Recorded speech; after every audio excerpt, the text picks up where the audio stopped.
All right. And you can start off by simply introducing yourself and the company. Okay. Well, I'm John Washington, CEO of Wajonay Financial Solutions, and I have been couched and known as Mr. Wajonay, and that, of course, is not my name. It's John Washington is my name. But I represent Wajonay. Wajonay is an interesting title. It's a coined name, essentially. It has not been something that was just out of the blue. We wanted to have a meaning, and this name has multiple different types of connections. One of those connections is the W-A, is from Washington. It means essentially one who works in harmony with the community, or one who prefers the community over oneself. That's W-A. And then Jon is a part of my name, and the first three letters of my wife's name, which is Janita, Joneita, and then mine is Jon. That's how I spell John. My mom spelled it uniquely, Jon, and that's not short for Jonathan or anything like that. It's just John, Jon. But John is Hebrew, and in Hebrew it means God has been gracious or God has shown favor. And then the AY portion is the English version of the affirmation of vote. The A's have it, the nays don't. So the confirmation of all of that means that the compository meaning is Wajonay means God has graciously affirmed this business as it works in harmony with the community. So Wajonay became one of our brand names for our company. Wajonay Massage is one of our companies, Wajonay Financial Solutions, and we have other coin names that are associated with that that's coming up and coming, from everything from Wajonay Health Ministries, Wajonay Publishing and Productions, and so various other names that are associated with that brand of Wajonay. Now, we are partner agents with Succeed Consulting Firm, Wajonay Financial Solutions. They're the ones that provide various types of services in the community, namely that of trust, and that's what we primarily focus on, is trust clients. Federal trust clients is what we do with Wajonay Financial Solutions Services. And the reason we partner with them is because they have such a collection of great services that they provide for the community, and we'll talk about those today. Absolutely. Perfect. Well, you mentioned the importance of trust that Succeed Consulting Firm does.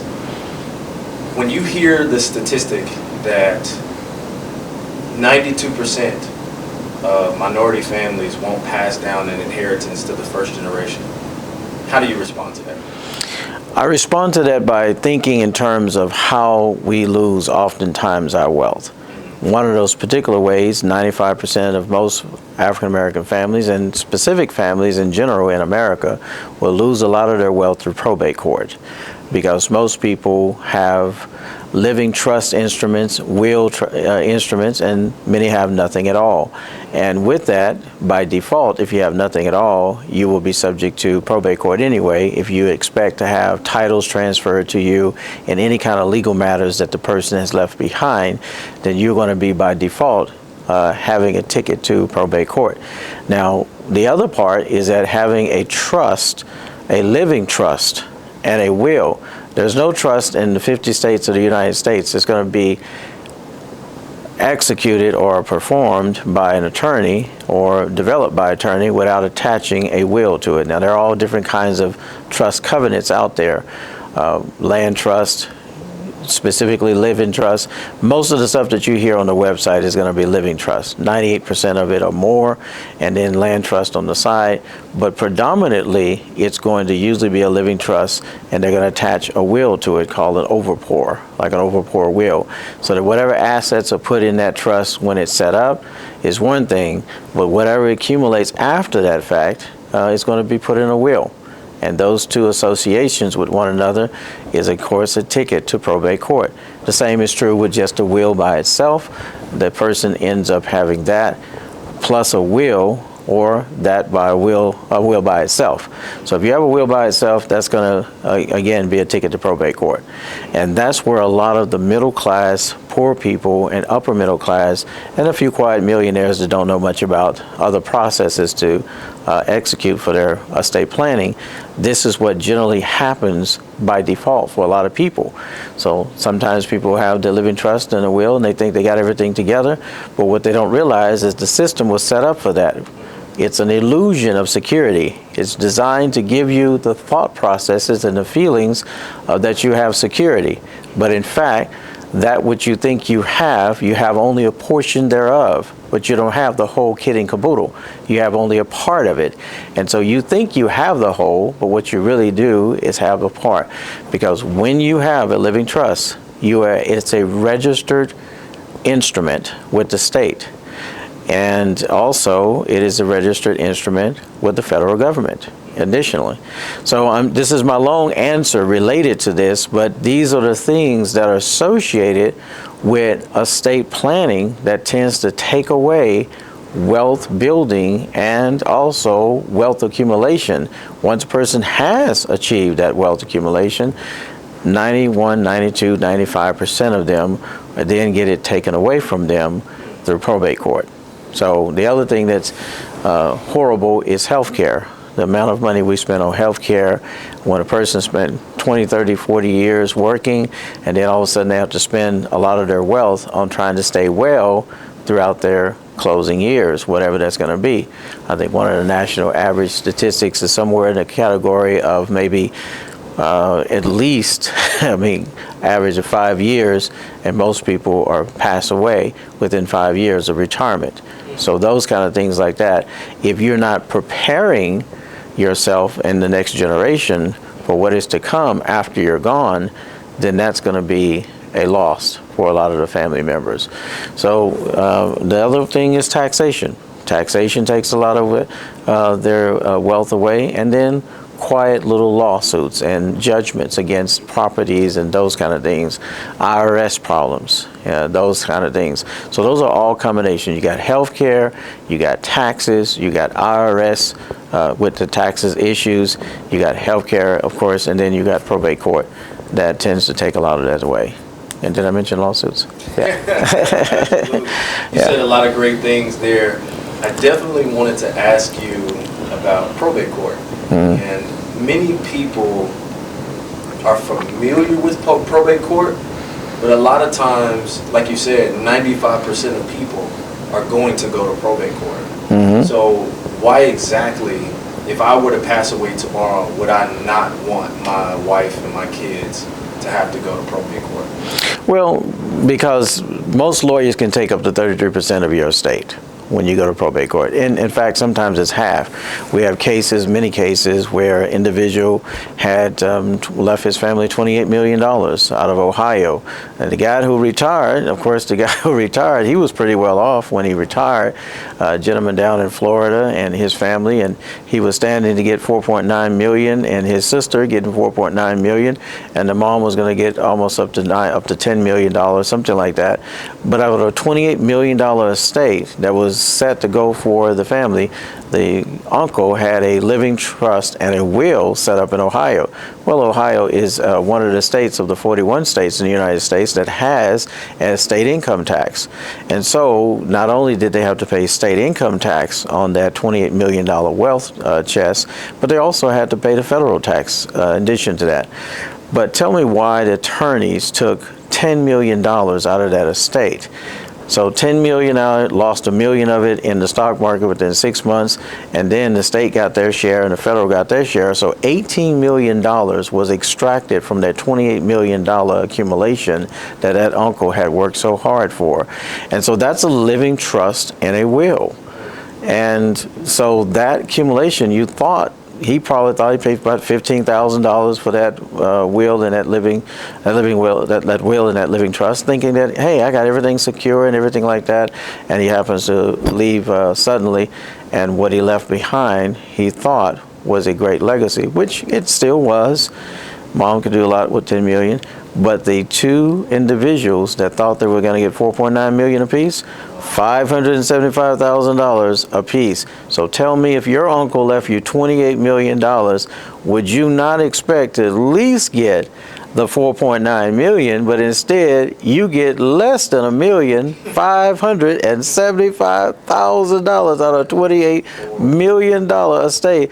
Tell me there is not something wrong with that in terms of how that's evaluated. So you look at that, you think about that, and you don't have to be a rocket scientist to figure that one out. That is legally taken money. So if you look at the system, does that mean that probate court is some kind of a concocted scam on the backside? I mean, what is this? I mean, this is legally taking the money. It's not like you got robbed, essentially, the family did. And this is a larger situation with a larger pot of money. Just imagine what goes on the smaller scale. It's basically the same thing. And I could give you more examples than that, but just that one just stands out so obviously because it was such an extreme situation, it seems, but it's a macrocosm of some of the microcosmic situations and circumstances that people often experience in this country when it comes to probate court. And that's where they lose a lot of their wealth, because the lawyers can effectively get 33%. I had a conversation with a attorney from Texas A&M Law School. We had a conversation after Rotary Club lunching, and he was just sharing with me that, hey, man, I don't see how you're able to set up these types of trusts for middle-class Americans, because what we did, we don't set these up with people unless they're at least making $50 million or more per year. And so that means that you're not even in the conversation, he says, unless you're making $50 million a year. But yet, Succeed Consulting Firm, in conjunction with our company, we're able to offer these particular types of trusts, 4 trusts that we offer. The family trust, business trust, investment trust, and private foundation trust for our families to create their own particular Wall Street, to help to set them up for true wealth gaining, to avoid probate court, because that's what you're going to end up going to. So if a family is asking the question, how do I avoid probate court?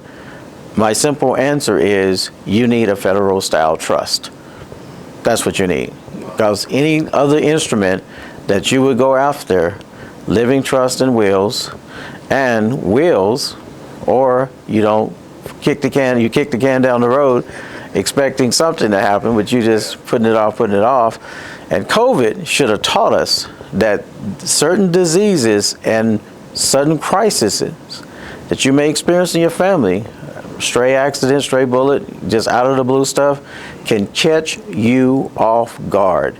And many families in COVID went into the hospital expecting their mom and dad or grandma, grandpa, auntie, and so forth to come out, and did not come out, and ended up dying, leaving frozen in time all their stuff unbelievably not taken care of. And many of those families right now are still in probate court right now, trying to figure it all out, and it's a nightmare. Wow.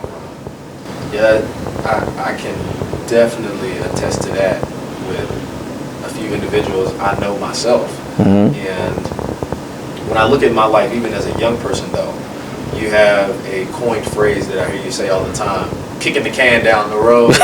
And what would you say to a young person like myself, although I listen to you, mm-hmm. but there is a plethora of other young individuals as well who might say, well, I don't have anything right now. Even though I'm starting off my entrepreneurial journey, or I'm building it to be successful, I'm not really thinking about getting a trust or doing estate planning. What would you say to that person?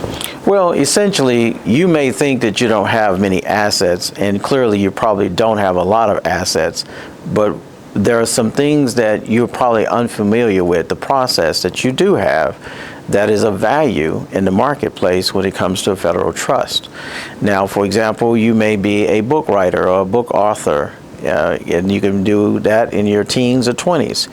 Well, a book value in a federal trust is valued at $250,000 an asset.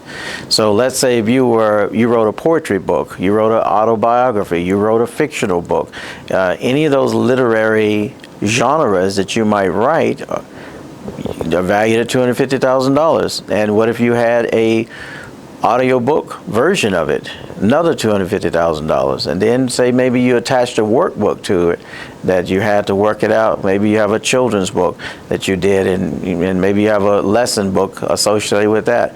Maybe you've written a whole curriculum that's also copyrighted and so forth. All these varying degrees of product lines can in fact have a intrinsic and also a monetary value as an asset class.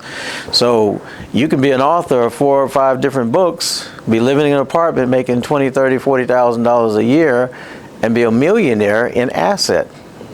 And that gives you some clout. Wow. Because with those assets, you have access to certain things that normally you would not have access if you didn't have that trust set up and you didn't have those asset class evaluated for you. So sometimes people are worth more than what they think. What if you're a songwriter? A songwriter, you play instruments and things like that. A lot of young people get into music and things like that, unaware that all those words that you penned, all those music notes that you penned, all of that are categorically considered genres of literature that has a valuation to it if you only knew that it did. And so finding out that if it does nothing else for you as a young person, it would inspire you and encourage you to start writing. So suppose you're a journaler. Yeah. Take your journey, journal your journey. Take that journal of that journey and turn it into a book. Let folks know what your struggles are. Turn it into podcasts, turn it into some kind of digital creative type of work or class. And guess what? That also has intrinsic value. Any content with podcasts, any logos, website designs, any of those kind of things can also be of value. If you're an artist, let's say you're an artist from middle school, high school, and your artwork, you think, okay, this picture right here is worth $30 or $50 or $100. Well, artwork tends to go up in time. So let's say you painted something when you were 12 years old, now you're 22. That's 10 years. That means that what you had content-wise has gained 10 years worth of additional value if you haven't sold it. And say you later on become very famous. Just even your sketchbook could become very valuable to the hundreds of thousands of dollars, and even in some cases millions of dollars, depending on how famous of an artist you actually become. So artwork and sculpturing and clay works and all kinds of different things like that in the artistic world can have more value than you sell it for, just based on time, honored chances of having that in your repertoire as a creator. Wow, I guess I should start creating more. You should start creating more. What's wrong with you? What are you wasting time for? You know? That's correct.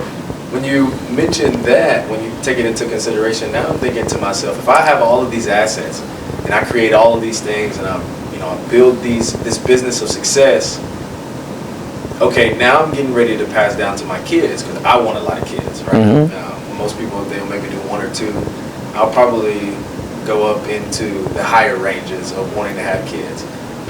How does the trust, or is there a type of trust that I'm able to use that helps prevent my descendants or those who inherit everything that I create or everything that I build from fighting each other and ruining it? Well, you have, in all our 4 trusts, you have something called a spendthrift clause inside of it. Now, spendthrift clause allows individuals to have, for the trustee of the trust, to have discretion on how money is given out. So it's not just an automatic thing just because you are a beneficiary and when the person passes away that somehow you have carte blanche access like the prodigal son or daughter.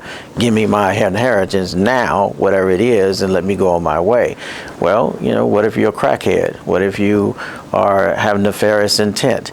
So some of that is in the control of what is called a compliance officer inside of a federal trust. That person has the total autonomy and discretion to be able to say, hey, you need something, I'll swipe the debit card or write the trust check for it. But it's no distribution of monies just carte blanche just because you ask. So no giving out of cash and making it a distribution, which is a taxable event. So if you're trying to set your family up to ultimately put them in the best possible position for generational wealth building, you need to have a federal trust. Regular trust, living trust, wills does not do that, but a federal trust does, and that's why it's probably the most coveted type of trust accumulation, trust asset to have in your family repertoire, even if you're young and getting started. You want to start that early because the trust literally can make money for you, and while you're sleeping, passive income. And so if you would come on some of our trust clients and trust trainings, you would see how the details of that is played out.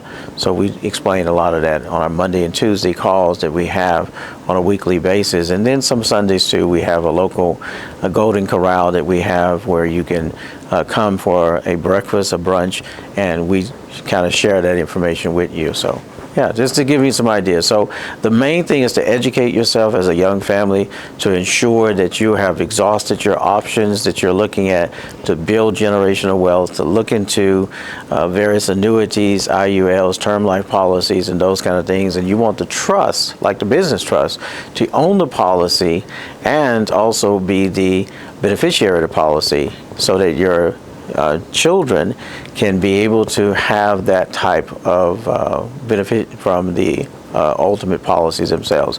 That with the asset class will allow you to take out higher policies on them. So the more children you have, the Kennedys, they insure up to $10 million kids out of the womb. Well, they can do that because they have a large asset class. And you can do the same thing as a middle class or a young person if you only knew that you could. So you would have the assets of what you build up, and then that gives you the policy accumulation to be able to take out higher policies. And with the trust, you can write off the premiums 100% year over year. So that helps build generational wealth in those IULs. People talk about infinite banking. You ain't seen no infinite banking until you have a federal trust. All that stuff out there with living trust and layers of LLCs and all that foolishness, to me it's foolishness because unbeknownst to you, that's why it's called LLC. It's limited liability corporation, and the veil of the corporation can be pierced, which what many people try to do is assume that they can put a business into a trust when that is the wrong move to make. You don't want a business and a trust. You're commingling the public and the private. What you want is to have the assets owned by the trust, not the business itself. So it's kind of interesting too, because if you have a living trust and you assume that you can have a living trust of that sort that's registered with the state that you're living in and it's registered with the federal government, what are you hiding? That's a public instrument. That's a registered public instrument, and so is your LLC with a commingled EIN number that's associated with your social, and the trust, the living trust, is commingled with your social. So your social is tied to your LLC business, S corp, whatever, and as well as your trust as well. So you got a commingling of both of those instruments, and you think you're hiding any wealth accumulation and assets? You're fooling yourself. You have a public entity instrument because they're registered with the state, whereas a federal trust is filed with the government, not registered with the government. And because it's filed with the government, that means essentially then that you have the ultimate privacy that is available to you. So as a young family, you want to learn that strategy early in your life, so that as you're building your family and populating the neighborhood, populating as you're repopulating the earth, okay, be fruitful and multiply, taking it really seriously, even in modern day times. Right. Well, if you're doing that, then you want to do it with a financial structure that allows you the ability to afford having as many kids as you want to. And if you want the title Father Abraham, go right ahead. Absolutely. That is the goal. I like to imagine that I won't be able to count the grain of sands on the beach for my children, but at least I could count to the number of roses in a bouquet. If I can get to 12, I'll be good, right? I'll be good if I can get to 12. You mentioned about piercing the corporate veil and how the assets should be owned by the trust, but not the business, because the business is actually doing business with the public, but it's the assets that you're keeping protected. What's interesting with what you just mentioned is, I know a couple of individuals, they have businesses where they're often allowed to use their vehicles for their business, or their cars for their business, or myself being a real estate agent, a lot of my deductions and whatnot come from using my vehicle so much. Do you think it's wise to put a car inside of a federal trust? Well, it depends, because if you're using the car every day, you want really the business to own the vehicle and lease it back to you as a driver, and you can, of course, have that protection as far as the business is concerned, and also the commercial insurance that's associated with that. It's interesting because you want to have vintage cars that valuate like a piece of artwork, and you may have a warehouse full of them like Jay Leno, but they're just artistic. You don't drive them that much out in the general public, and they're just for display and for accumulation. They can be high value. After 25 years, most cars become vintage status, which means they go up in value. So it's so interesting that a vehicle, it starts depreciating the moment you drive off the lot. And so, but if you have it around for 25 years, it's a relic. And now it has historical significance and historical value. So like you have some of these vintage BMWs and Lamborghinis and Porsches and all this kind of stuff, the various Porsche and all the different types of vehicles that once they hit the 25-year mark, they start skyrocketing, and every year after they go up more and more in value. So you got a decline, and then you have an upswing in value. So you want to have vintage cars of that type inside of a trust, rather than having just regular everyday vehicles that you drive around in. They go ding in the night, or bump in the night, as they say, and you don't want the corporate veil. What if you kill somebody? What if you have a major accident and the trust owns the vehicle? Well, the trust owns the vehicle, then where are they going to get the maximum type of lawsuit they can get, even though it's difficult to sue a trust, federal trust especially. But at the same time, who wants to bother with the scrutiny? Have the business, S Corp, LLC, own the vehicle and lease it back to you. So that's what I would recommend, is lease agreements with your business, with your vehicles, and then write off the taxes and all that. But inside the spendthrift clause of the trust, the business trust, you can write off the maintenance. So you write off the gas with your mileage with the business, and then you write off the maintenance of the vehicle, 100% tax deduction year over year for the life of the vehicle till you get another one. You've mentioned the spendthrift a couple times, and how using that allows you to write off many of your personal expenses that we're paying for on a regular basis. What are some other things that you're able to write off 100% as a 100% tax deductible, and how is that the case? Well, the spendthrift clause, spendthrifts have been around for hundreds of years, but the one here in America specifically got some extra secret sauce. Mitt Romney set it up in 1976 as a result of having a daughter who had disabilities, and he wanted to make sure that that daughter got taken care of and that the assets wasn't taxed as a result of her being a disabled child beneficiary of the trust. So he set it in motion and in place, and Congress approved of it. So now you have 12 items, in addition to the fact that it does not allow beneficiaries to take money and run with a spendthrift clause. It has other features in it, 12 features to be exact. I call them my 12 disciples because they follow me everywhere I go. Okay?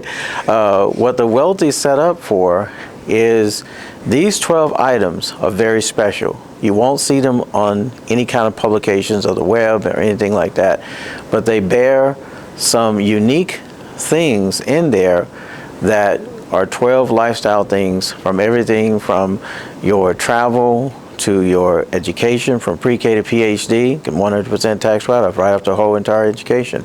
The wellness program, 100% tax write-off on that, which could include your diet for the whole year, your groceries for the whole year, your Pilates class, swim classes, gym memberships, massages, all that, 100% tax write-off. You could write off all the home expenses, 100% tax write-off of all home expenses, HOA fees, lawn service, pool service, maid service, those kind of things. The wealthy know how to live. They know how to live. And so they set this in place for those who know you can take advantage. But if you don't know, you can't take advantage of it, because there's two things that people pay for more than anything else in this life, and that's ignorance and taxes. You don't know what you don't know, therefore you can't do what you need to do, because you don't know enough about that what you need to do in order to make a difference. Therefore, the difference is essentially something that you can't grasp, because you don't have it in your hands to grab, because you know nothing about what to grab. So you lose out. And so my people, the Bible says, are destroyed because of a lack of knowledge. And a lack of knowledge is one thing, but in all you're getting, get an understanding. You can have knowledge without an understanding, and therefore you can't apply the principles to your regular life. Therefore you lack wisdom and discernment. Therefore that wisdom lack is also a part of the lack of knowledge too, because you lack the engagement of the understanding that you need to go with the knowledge. So therefore you're limited on wisdom as well. So your discernment, the decisions that you make, your daily decisions, your judgments and all that are also off.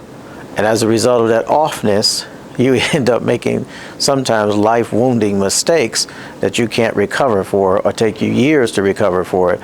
Just one financial mistake that you can make. So therefore you need to get surrounding yourself with good counselors. And as I say, in the multitude of many counselors there is safety. In the multitude of many counselors there is much wisdom. So sometimes you need collective wisdom to surround yourself with, so that you can help you to make better decisions going forward, especially while you're young. Okay? So now, if I mentioned a few examples there. I don't want to tell the whole kit and caboodle, but I'll just tell you for now, the things that I mentioned are the most essential to most people's lives. However, there's some other things like your contributions. There's things like medical, like you can only get your adjusted gross income of 7.5%, but you can get 100% with the spendthrift clause if you knew that you could, and if you knew if you had one. So most people, this information is unavailable to them. They have no idea what that is. You say, spend what? That's SPEND. THRIFT, spendthrift. Spendthrift, a beneficial spendthrift trust is what Mitt Romney set up in 1976. And with that comes a whole cadre of various types of things that you can do inside of that. And so we go over that in our trust training. We go over that in our trust educational calls every week on Mondays and Tuesdays. So if a person is ever able to plug into that, they can hear and see on display what that is on the slides that we provide. They'll see the whole, all 12 of them. And that's what I recommend to take care of business, is that you want to increase your income. By increasing your learning will increase your earning. So that's what it is. That's perfect.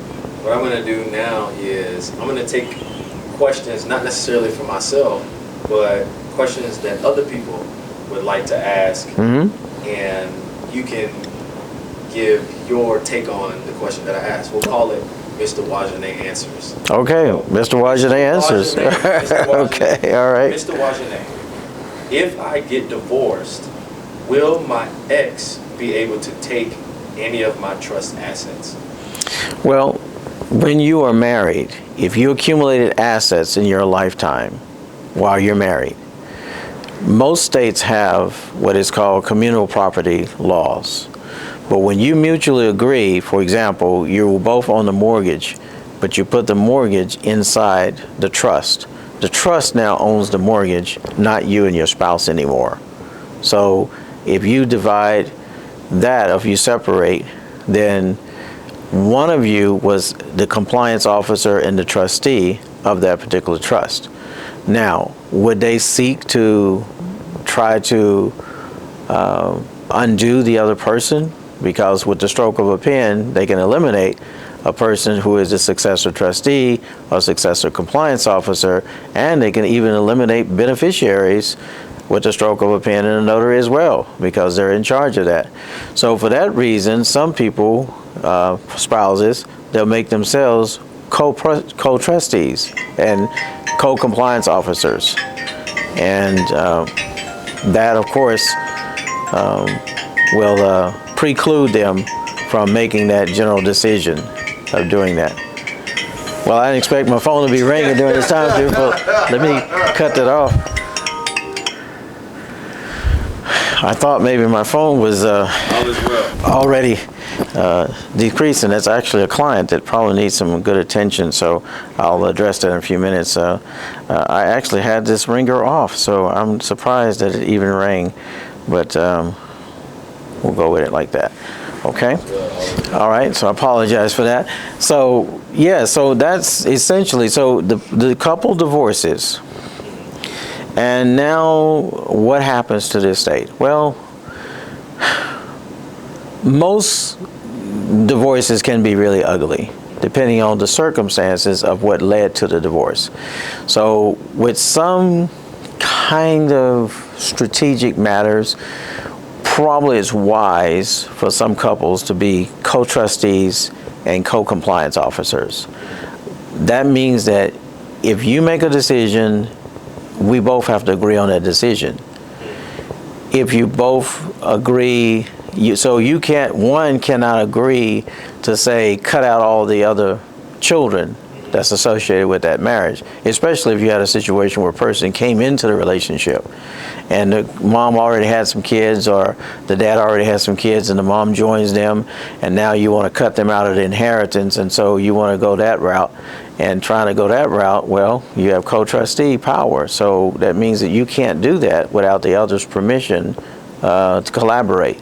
So now you have to come to a mutual agreement to be able to divide the assets, and also to divide what goes rightfully to discretionarily to some of the beneficiaries, which are the children.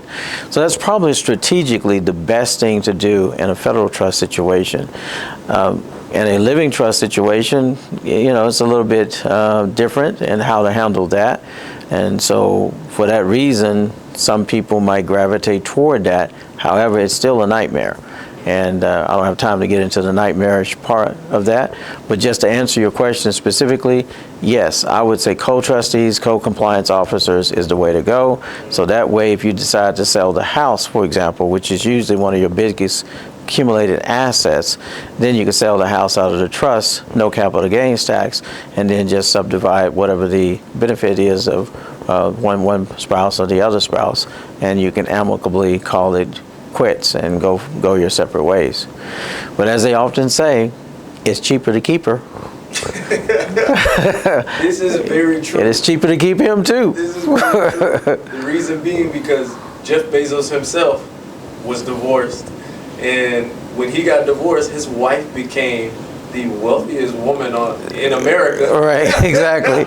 Tiger Woods the same thing. Yeah. But he learned his lesson, because that second time around, when the girlfriend tried to come up to $30 million on him, he had all this stuff in trust, and federal trusts particularly, and she couldn't get a dime. She couldn't get a golf club out of this guy because all the stuff was wrapped up in trust. So that is just an example of how things can be. But if you learned your lesson, you can, of course, hopefully, if you messed up this time, hopefully you won't mess up the next time. Because having a trust, if you're single man, single woman, prior to meeting Mr. Right or Mrs. Right, well, that's the best prenup agreement you can have, is to have all your stuff already in federal trust. That way, when you join the new relationship, you already have your lineage already set up. That person that you join your life with, they have their own thing. They can have their own trust. So sometimes some spouses will have their own trust. You have your trust for yours, I have my trust for mine, or you have your trust for your life, I have my trust for my life. Sometimes that can be a collaboration, or when you're going through some kind of marriage counseling, if you only knew this stuff existed, this is one of the ways you would handle it. But most people are not worried about something like this because they don't know to set up a federal trust in the first place. They're just going on with the traditional of how it is without it. Gotcha. Thank you for that answer. Next one. All right. Mr. Wajonay, I am getting up in age and I am looking to be able to qualify for medical and health assistance. I currently own properties and I'm being told that I have to sell my assets in order to get the assistance that I need. I've been looking into ways to honor the phrase own nothing and control everything. Does this type of trust help me do that so that I'm able to do that? Qualify. Absolutely. How I often say, how does a man with 5 mansions and 10 luxury cars still qualify for Medicaid? Because he has nothing in his name. Even our current administration president, since the age of 21, has nothing in his Social Security number. He has most all his stuff in federal trust, and so as a result of that, you can't sue and get his golf courses and sue and get his towers and various other things. And many other millionaires and multimillionaires and billionaires are in that same category. They make sure that federal trusts are the layer of protection that they utilize as their instruments to protect their wealth. And so people can do the same thing if they just so want to ensure that they're not having to expend themselves that way. So would you repeat the last part of the question as well? The last part of the question was, I've been looking into... Okay, the healthcare part. All right. Yeah. All right, sorry about that. I kind of went the other route. I was going to answer that question. I was going to get back around to it. All right, so healthcare-wise, you want to make sure that you put your assets in federal trusts, particularly the business trusts, particularly your cash and extra properties and all that. If you have undeveloped land, you want those to go in investment trusts. You have developed land with houses on it and all that, you want that to go in a business trust. So those two trusts will have business in it. If you take it in rent and Airbnb income, you want that in a business trust. The business trust takes in income, the investment trust mitigates capital gains tax, and the family trust, for example, takes in principal after taxes. And the private foundation trust, aka ministry trust, a 508c type of ministry trust, takes in donations. And so when you have that combination set up, then you prepare yourself as well as the next 4 generations for the things to come that's going to fit one of those 4 categories in your particular estate planning. That's why it's good to have those set up for you and the next generation. So when it comes to healthcare, you can make sure all your assets are in there. So when they have that application for you to sign, it says, do you have a home? No. Do you have a car? No. Do you, watch this, there's one curious question that's asked, do you own a trust? No, I don't own a trust. The trust owns itself. You know, you ain't got to say that, but you know, the trust owns itself. So saying the question, do you own a trust? Well, if you're a living trust with a will, guess what? You are one of the owners of that trust, right? But if you have a federal trust, you're not an owner of that trust. That trust has its own EIN number that's totally separate from your Social Security number. Therefore, the trust owns what the trust owns and has nothing to do with you directly, right? So you can answer those questions truthfully. And so your trust can take care of some of the matters that you need it to take care of you on the healthcare side as a beneficiary of your trust. And on the other hand, if you want to qualify for Medicaid and Medicare or Medicaid services, you could. And as a result of that, well, and you know, you can take advantage of 8 to 5, Monday through Friday, and someone 5:01 p.m. to 7:59 the next morning, and on weekends can take care of you or your loved one, change their diapers or flip them over or whatever the case might be, clean the house, clean up around the bed, whatever, you know, if you have a person that's bedridden and so forth. Then so that person has extra health care associated with having the trust is the best established instrument that they can have to set them up for their future years. And also the trust making money for you in addition to that. So it's helping you with retirement. So you got retirement building, you got annuities and IULs and things like that inside the trust that's helping you as well to bring in more money and make more money for you. You got the best of both worlds. But if you only knew that you could. Without it, that's why healthcare will drain your wealth chest, and you'll spend a lot of your 401k, Edward Jones, and various other financial instruments cashing in on them, needing to, in order to pay for your healthcare. Love it. Next question. Mr. Wajonay, I've heard people say rich people don't pay taxes. We pay a ridiculous amount of taxes on everyday items that we buy, on the income that we make, and various other taxes. How do the rich do it, and how can I do it too? Well, they pay their fair. I would say, somebody say, well, do they pay their fair share of taxes? Well, that's subjective. That's subject to interpretation. From their opinion, they do pay fair taxes, employment taxes, and some other stuff because they have large companies and large employees, and so they pay their fair share of those taxes and those kind of things. Sales tax and everything like that, they're taxed like everybody else. However, what they figured out is how to mitigate those taxes, how to avoid paying some of those taxes that we would normally pay on our end. And so the way they do that is that, as I said, the most that people will pay for in this life is ignorance in taxes. If you don't know enough about the tax loopholes and the tax avoiding strategies, then of course you're going to pay more taxes.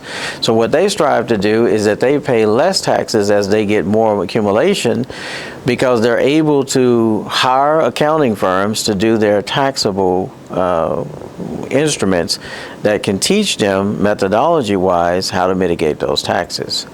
Whereas poor and middle-class people tend to do QuickBooks and do all that, and sometimes the CPAs that they refer to are only limited because there are 4,000 pages to the tax code. Most of the first 400 pages is what trust and estate attorneys pay attention to, CPAs and financial planners and people who do QuickBooks and all that. They pay attention to the first 400 pages of the IRS code.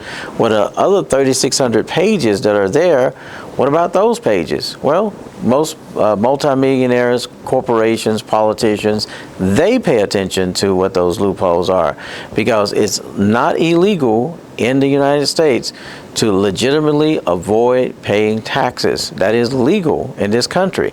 Tax evasion is illegal in this country.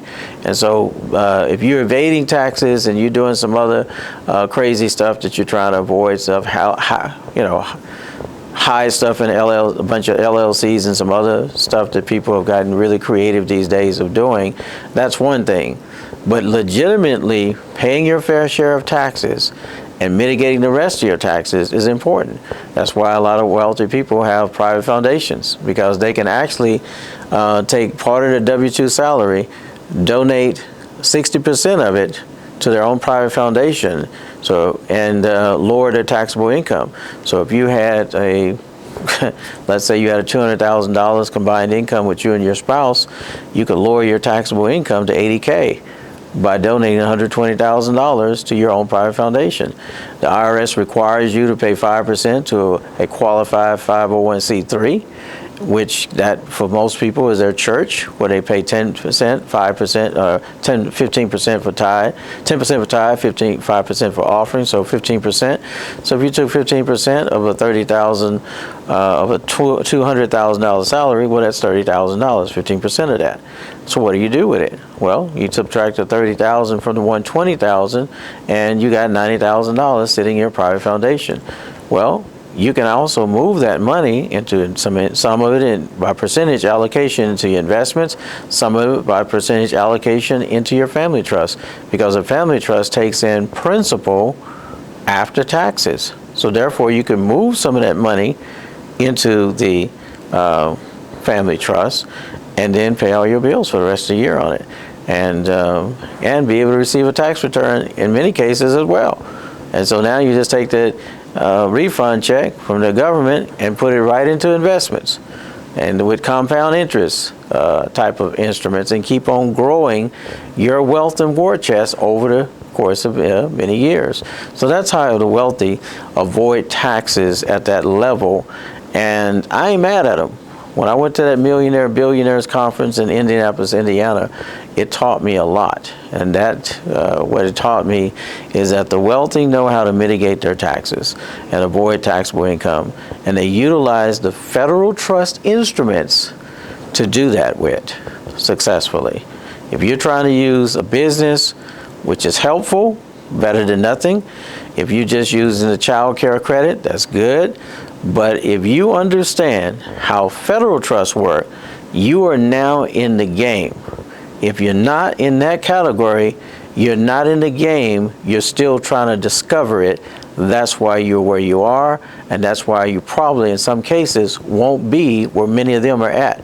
And that's why the wealth gap will continue to get wider and wider, because the things that they can pay for to know and to find out, the average middle class or poor person is spending more of their time, leisure time, watching TV instead of reading up on and seeking out seminars, workshops, and opportunities to learn this stuff. Therefore, if you don't learn it, you can't earn it. And therefore, you're left out of the loop. And when you're left out of the loop, then you just got to pay the taxes like everybody else. Because that's what it is. It is what it is. Mr. Wajonay, I am getting ready to retire, and I don't have any assets. The only asset that I have is my home that I've lived in for the last 30 years. I'm getting ready to sell it, but my realtor suggested that I should put it in a trust first. Why would they tell me that? Depends on what kind of trust and what realtor is telling you that. Because whatever trust they're telling you to put that in, you need to be aware of what that is, because you could still potentially have some risk mitigation to be able to go through, because there's always probate court, and there's always the factor that you might die trying to do that. And if you do, you're not going to have the benefits that you so think you're going to have, because probate court is going to potentially take it away. So I have a saying, what the large print give it, the small print take it away. The clauses that don't give you pauses in contractual agreements that you pay no attention to, that is your undoing. So you need to pay more attention to things, or hire people who have the legal expertise that can share with you the experiences that you need and the information that you need to avoid getting duped by certain routine type of systems. And so if you really want to retire well and put your house with a legitimate quit claim deed, QUIT, quit claim deed, CLAIM, quit claim deed, no warranty on it if you're paying a mortgage on it. So if you're finalizing, you're at your 30-year mark, well, you probably have already paid for your house or about to pay for your house, or you probably will pay for your house, pay it off if you have some mortgage room left, and you get an inherit, get your war chest from your accumulation from your job of 30 years, 401k, whatever, pension plan, and get some things in lump sum, well, you might want to pay off that house and that kind of thing. But if you do that, then I would say definitely do it through federal trust, because that will help you in many respects. So that if you decide you want to sell the house, there's no capital gains. If you sell the house inside with your Social Security number attached to it, you're going to experience potentially a capital gain. So that's why you want to, and you can experience not only a state capital gain, depending on what state you're in, but a federal capital gain tax as well. So that's a double taxation right there. So if you're trying to avoid that, you want to make sure that you are in a position as you prepare to retire, look into getting you a federal trust to protect the cash asset you're getting ready to receive, as well as your home asset, because both of those are major key assets going forward. And you want to mitigate the taxable event of taking money out of that 401k or whatever the instruments, retirement instrument that you have. And you need to have the right instruments to grow that money once you get out. Because the biggest fear that people have that are retiring is, will I have enough money to live on if I live longer than I'm expected to live? You retire at 65 and you live to 85 or 95. Well, what are you going to do then? You go back and get a job and stand with a vest on at Walmart? Something. Or, flip burgers at McDonald's? What are you going to do? Well, you can figure that out now. And engaging our counselors and our advisors, we're able to share with you some strategies that will absolutely assist you with growing your retirement money in a way that you never, ever thought possible through the EIN numbers of a federal trust, as opposed to trying to do it in your Social Security number. Perfect answer. Mr. Wajonay, last one. Mr. Wajonay, how can I use this type of trust to help my church or a cause that I believe in? Man, you want to go with the 508C. The 508C Ministry Trust, been around for so many years. Many countries operate out of a 508C Ministry Trust. That's why you have some people called prime ministers, minister secretary, and ministers of defense, and they're not ministers because they're operating out of that instrument. And that instrument is not required to file a tax return. Many of the charitable organizations, the 501c3 organizations out there, not only do you have to file an annual tax return, oftentimes, whether you pay taxes or not, you got to file that annual return. And when you have a federal trust, not so. And also that tax exemption status that you have with that 501c3, it is a dangling carrot of your exemption that the government can wave in front of you and say, if you don't do what we say, like you're hypnotized, if you don't do what we say as you're being hypnotized by the carrot, then you essentially can lose your exemption status. And so that kind of thing right there doesn't exist with a 508C because it's not tied to politics and all that. You can say what you want to say with a 508C. But with that public, you don't own the 501c3. The public owns it. You may have started it, but you can be voted out of it as well. Just because you started it don't mean it's perpetual, that you'll always have it. So that's another fallacy that many people think that, I got this 501c3. Yeah, but you can be voted out of your 501c3 too, depending on how it's set up and how you structure it. But at the same time, with a 508c, it's private. And you have more control. And you can have family members be a part of that 508c board. So now you have a little bit more control over your 508c as a exemption entity, but as the most ideal entity. So for example, you want a 508c to contain, say, maybe all your trusts, all your assets of your church. The microphones, the pews, everything. Sell it all to the trust. Let the trust own that. And then lease it back to the church for a 100% tax deduction. So that way you can have the best of both worlds with two charitable instruments that are dramatically different, but yet compatible if you knew that they could be so, by getting the education that you need to understand how that works. Thank you for those answers. Now I'm going to be asking you more structural questions. Okay, all right. About the trust itself. So the first question is, how do I still access and use my assets if I technically don't own them anymore? Well, access is better than ownership, that you'll learn. The wealthy believe in the principle of access is better than ownership. When we get our homes and our cars, our clothes and everything like that, this is my home. This is my house. Get out of my house. You stop trespassing on my land. We have this mentality that we grow up with, that we got to own stuff. Well, the wealthy don't grow up like that. Many of them grow up, yes, they are in the background. Indirectly, my trust owns it, but I'm an officer of the trust. Therefore, I may have control over it. And that's the whole notion of control everything and own nothing. So that's the true definition of that. Now, all the other definitions that are out there, I'm going to tell you right now, they're illusions. They're illusions. There are illusions. Let me say that. There's a difference between an illusion and illusion. Illusion is something that you think is there, but really isn't. Like security, for example. An illusion is something that leaves clues before, that's with an A, ALLUSION, allusion is something that leaves clues that leads to the truth. And so what I'm sharing with you today is that these are the clues that lead to the truth. The truth of what? The truth of true wealth building. And that truth is found, its grace, in trust. The most superior instruments on earth is the containment of trust. All your cities, states, counties, parishes, United States itself are trust. The land boundaries are trust. The containment of mineral rights are done in trust.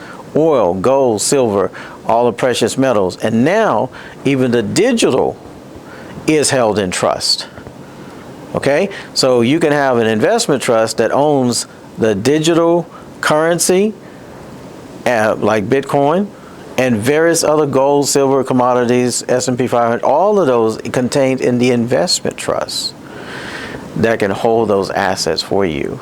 So if you want asset protection, and you want asset guidance, then you want to do it through the trust. That's the best way to do it. What does it mean, and how do I extract tax-free funds from my trust using a promissory demand note? Oh, that's a good one there. Well, I mean, if you can do an estate sale while you're alive. Let's say all of the suits and everything that my wife and our clothes and stuff that we own, we do a bill of sale and sell all of our appliances, all the stuff that we have. We sell it to the business trust. We develop a promissory demand note inside the business trust. They would pay us back, say if it's valued at $100,000, $200,000 worth of stuff, you can have a promissory demand note with the trust to pay you back for the bill of sale of the stuff you sold to it. It not only freezes inflation in its place, because it helps that if I sold a washing machine to my trust and it goes out the next day and it's too costly to fix it, and I just decide on the trust side of my hat, I just decide that, hey, give it to the Goodwill. Does that mean that the trust is still not owed, that you are not owed $400 for the value that you sold it to the trust for? Yes, it's still valued at $400. It doesn't matter if it takes you 5 years for the trust to pay you back for the bill of sale that you sold the stuff to it. It's frozen in time, in inflation, frozen in time. So therefore, that stuff that you sold to it has a classified value of it that continues to go up in value the longer the trust has it in possession. Now, does the trust mean that it's does it mean that the trust, when you sell it to it, it's going to be in a storage container or something? No, you're living with this stuff every day. It's just that it is now owned. You're just using it, but it's not owned by you anymore. You're still wearing those suits, you're still wearing those underwear, you're still wearing those undergarments, whatever you got, your jewelry and all, you're still wearing this stuff. But you don't own it anymore. The trust owns it, and it is paying you back for it slowly but surely as it goes, because you made an arrangement for the promissory demand note inside that trust to pay you back tax-free, because you already paid the sales tax on it. So you are literally getting paid back for the lifetime stuff that you've accumulated. You're getting paid back that amount of money because you've done a live estate sale. When you do your asset portfolio, you now sell that stuff to your trust. Your trust owns it. What happens if I want to dissolve or change something after the federal trust is created? Very good question. There was one more statement I want to make with that. Okay, go ahead. If you don't have the promissory demand note paid off in your lifetime, well, guess what? And you pass away while it's being paid back to you. Well, when you pass away, the next successor can see to it that the accumulation the payments still come back to the family trust. No matter what, comes back to you. Wow. So if you had the stuff sold to the business trust can still contribute to the family trust by paying it back through the promissory demand note of the stuff that you sold to it. So now you have, again, passed it on to the next generation of accumulation without necessarily incurring that 8% tax. And you have that promissory demand note, which of course you could set an interest payment of 4%. Once it pays you off for all the stuff that is owed, then you pay the 4% interest at the end of it. So that's reasonable. All right, now let's go to your next question. Now I am curious. Okay. Because that's new information for me. Because what you're really doing when you create that loan agreement is that loan agreement is being created between the other trust, well, the business trust more than likely, with the family trust, not necessarily with you and your social security number, right? Right. Well, although you are with your social security number as a beneficiary, the beneficiary's assets are being sold through a promissory demand note, through a bill of sale, being sold to the business trust, right?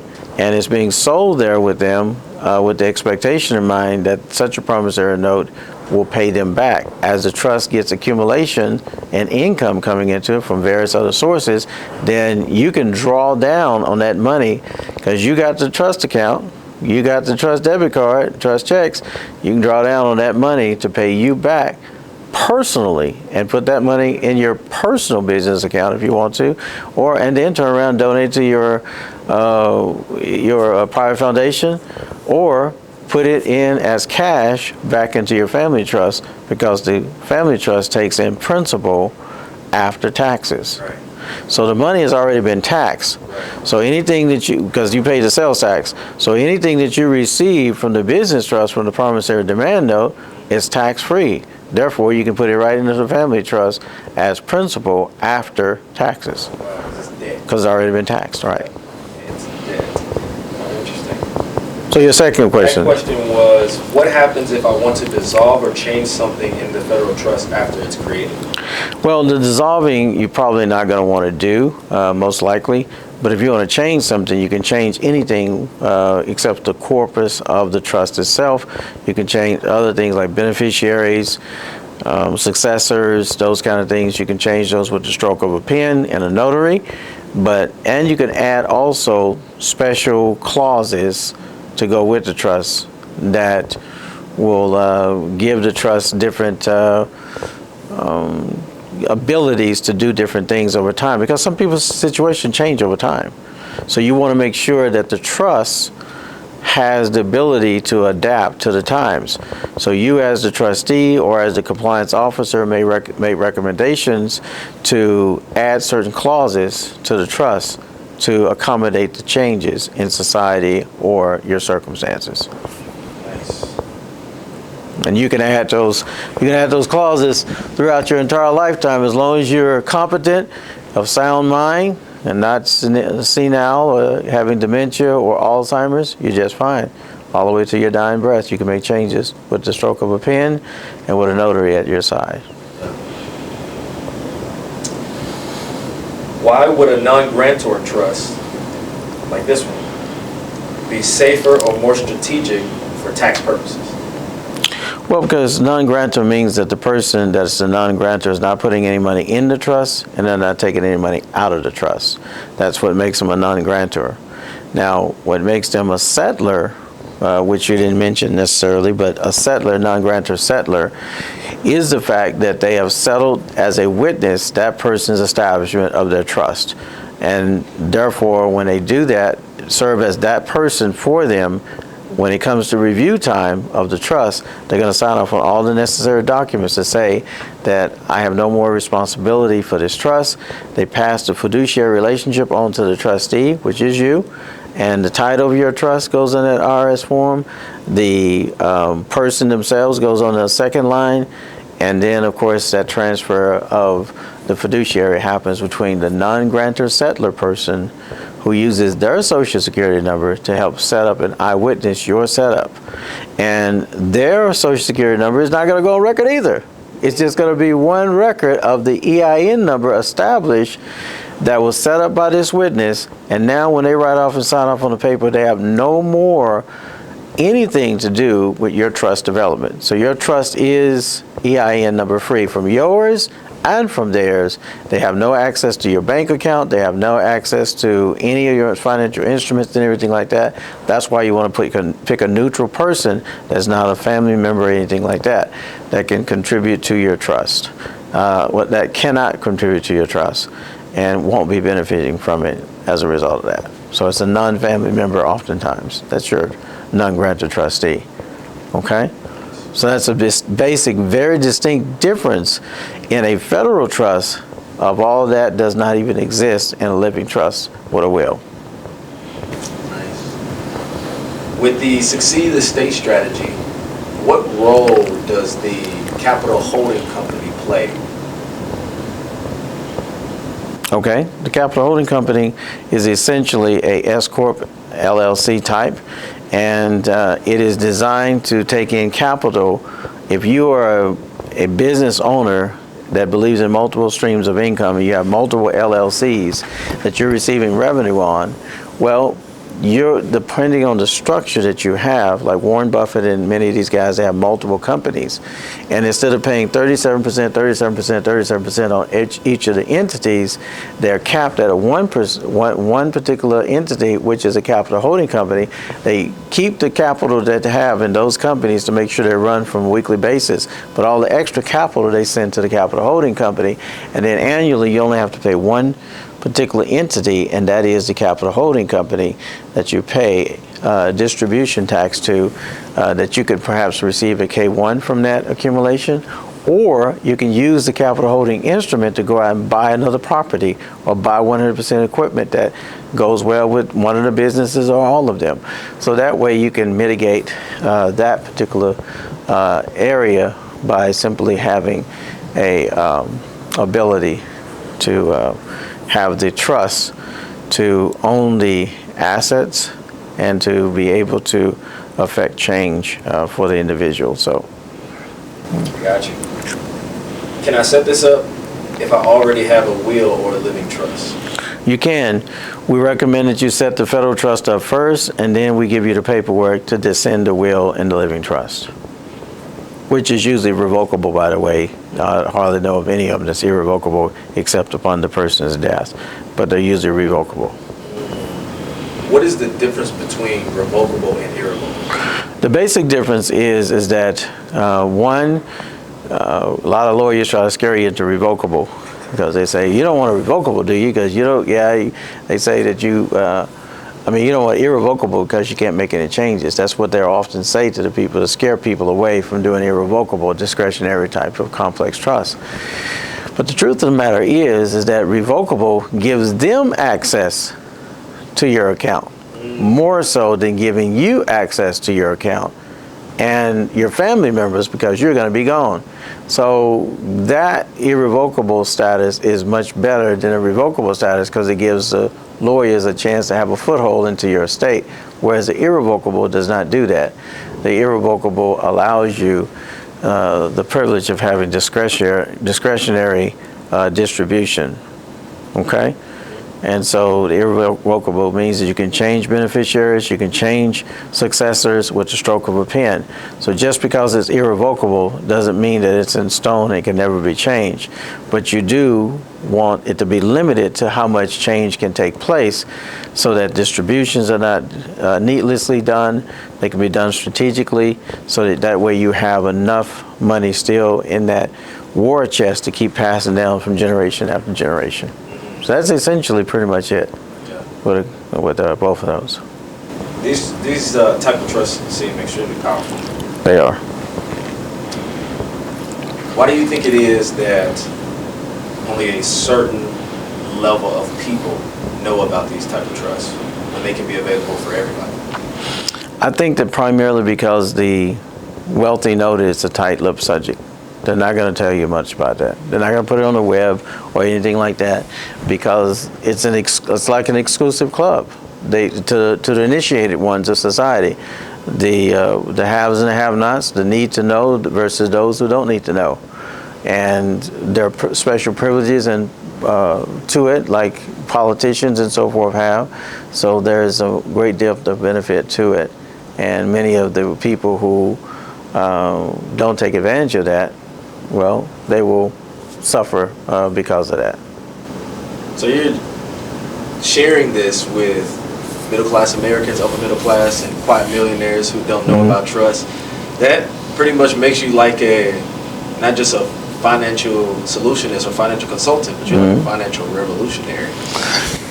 You could actually say that, because we are, that's financial evangelism at its best. Yeah. We're spreading the good news about federal trust and what it can do for your families, the same thing as what it's done for wealthy families years before you came on the scene, and since you're on the scene, it's doing the same thing. So it's a reliable sourcing of arrangement in your family's tree, and it's estate planning and repertoire.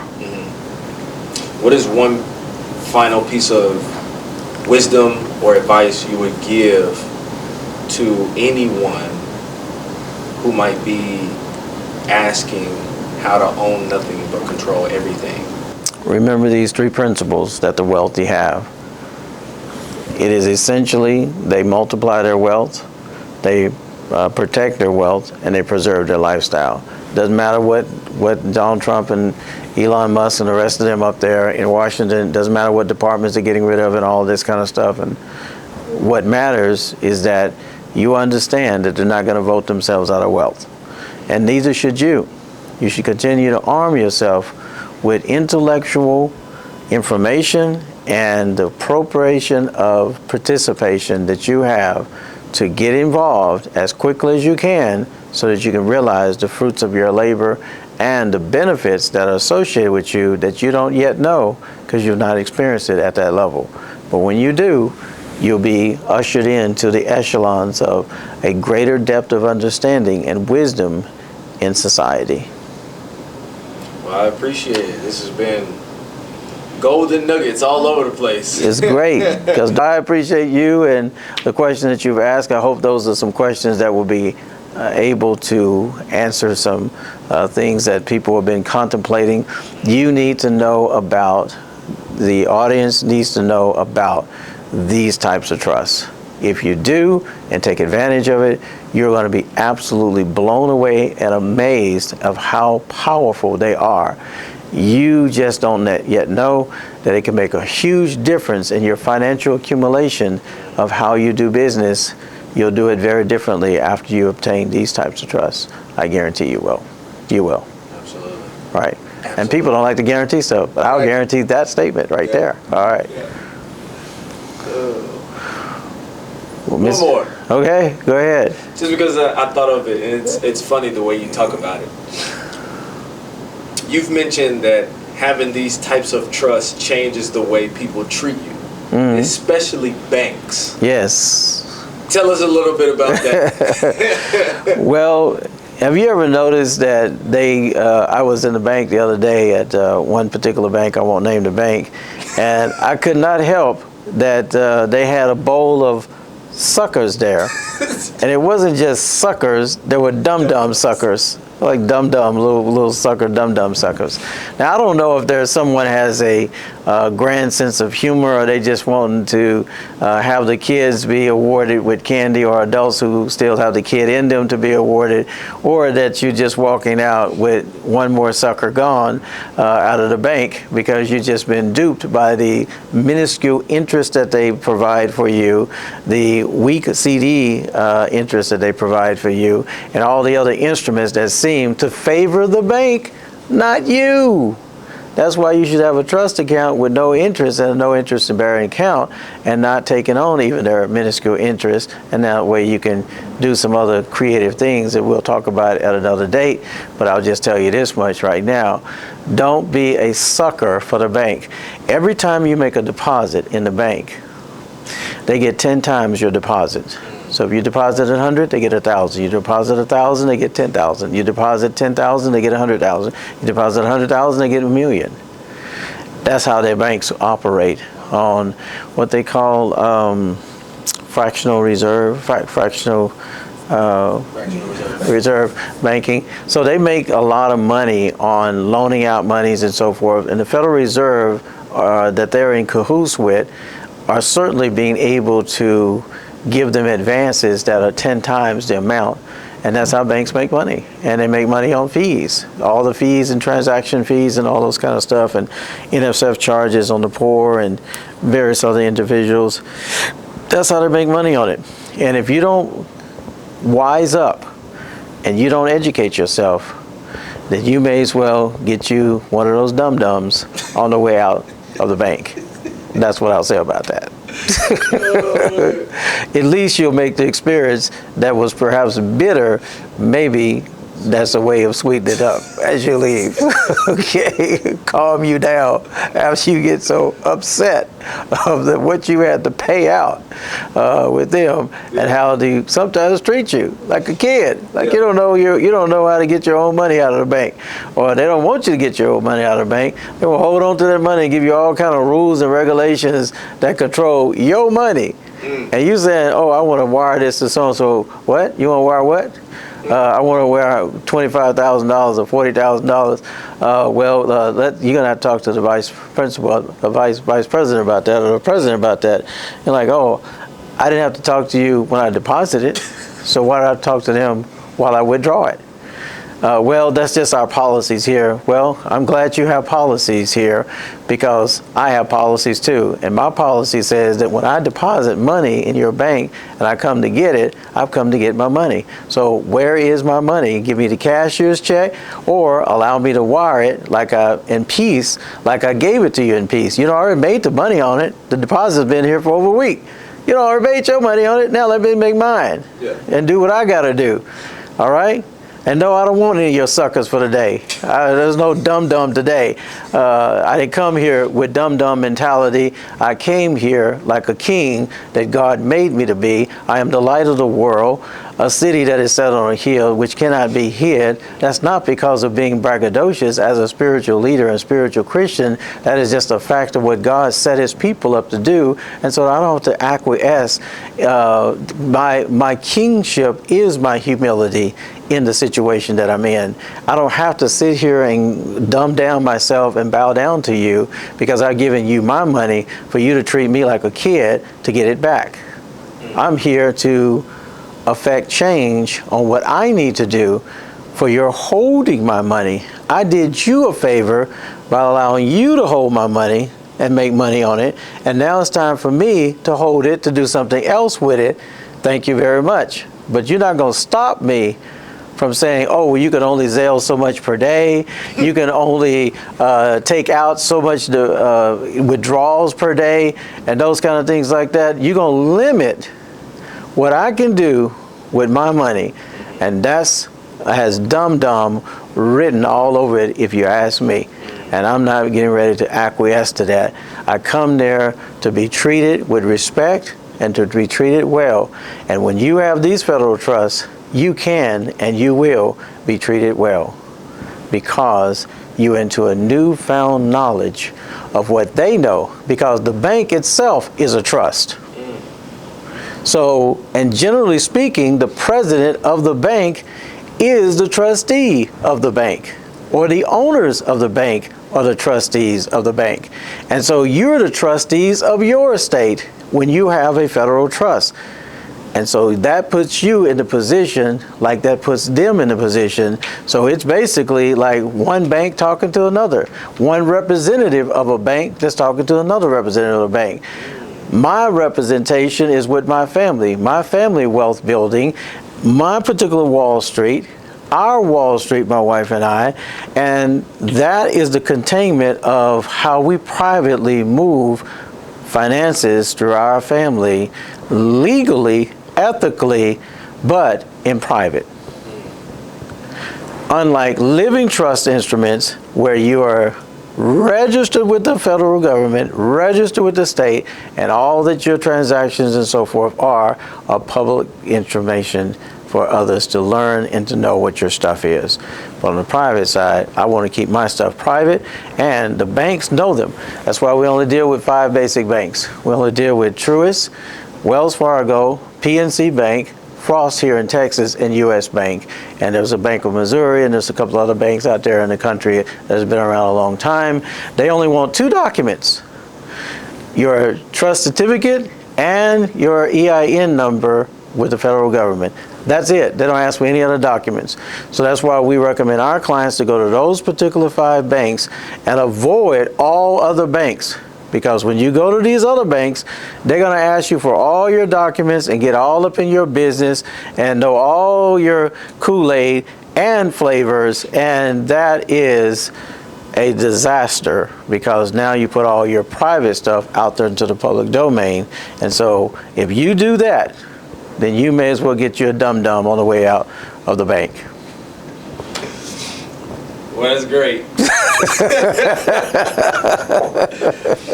Thank you, sir. It's gonna be really good. Yes, sir. Thank you, sir. Well, thank you for having me. I appreciate you, Kevin. Absolutely. All right.